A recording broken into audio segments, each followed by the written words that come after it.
ಉತ್ತರ ಪ್ರದೇಶದ ಅಯೋಧ್ಯೆಯ ರಾಮಮಂದಿರ ಸಂಕೀರ್ಣದಲ್ಲಿರುವ ಅನ್ನಪೂರ್ಣ ದೇಗುಲದಲ್ಲಿಂದು ಕೇಂದ್ರ ರಕ್ಷಣಾ ಸಚಿವ ರಾಜನಾಥ್ ಸಿಂಗ್ ಧ್ವಜಾರೋಹಣ ನೆರವೇರಿಸಿ ರಾಮಲಲ್ಲಾ ಪ್ರಾಣ ಪ್ರತಿಷ್ಠಾಪನೆಯ 2ನೇ ವಾರ್ಷಿಕೋತ್ಸವ ಸಂದರ್ಭದಲ್ಲಿ ಪ್ರಾರ್ಥನೆಯಲ್ಲಿ ಪಾಲ್ಗೊಂಡಿದ್ದರು.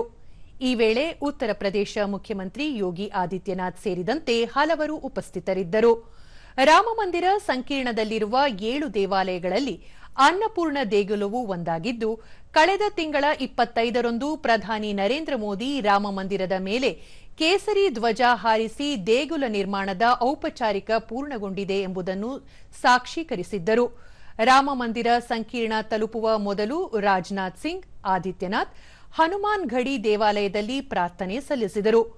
2024 ಜನವರಿ 22ರಂದು ಪ್ರಧಾನಿ ನರೇಂದ್ರ ಮೋದಿ ನೇತೃತ್ವದಲ್ಲಿ ನಡೆದ ಸಮಾರಂಭದಲ್ಲಿ ರಾಮಲಲ್ಲಾ ವಿಗ್ರಹವನ್ನು ದೇವಾಲಯದಲ್ಲಿ ಪ್ರತಿಷ್ಠಾಪಿಸಲಾಯಿತು.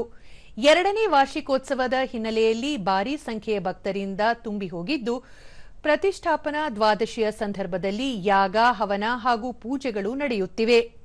ರಕ್ಷಣಾ ಸಚಿವ ರಾಜನಾಥ್ ಸಿಂಗ್, ಮುಖ್ಯಮಂತ್ರಿ ಯೋಗಿ ಆದಿತ್ಯನಾಥ್, ಸಂತರು, ಧರ್ಮಾಚಾರ್ಯರು ಹಾಗೂ ಅಪಾರ ಸಂಖ್ಯೆಯ ಭಕ್ತರೊಂದಿಗೆ ಈ ಐತಿಹಾಸಿಕ ಕ್ಷಣಕ್ಕೆ ಸಾಕ್ಷಿಯಾದರು.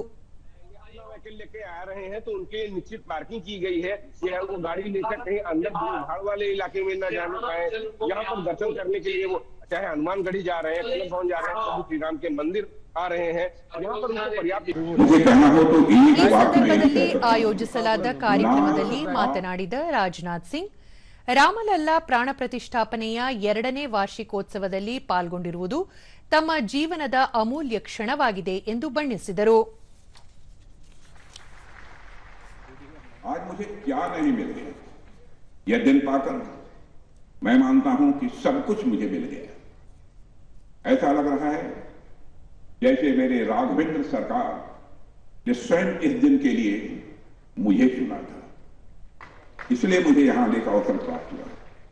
साथियों, आज से 2 वर्ष पूर्व हमारे प्रभु श्री राम सदियों की प्रतीक्षा के उपरांत अपने दिव्य मंदिर में विराजमान हुए।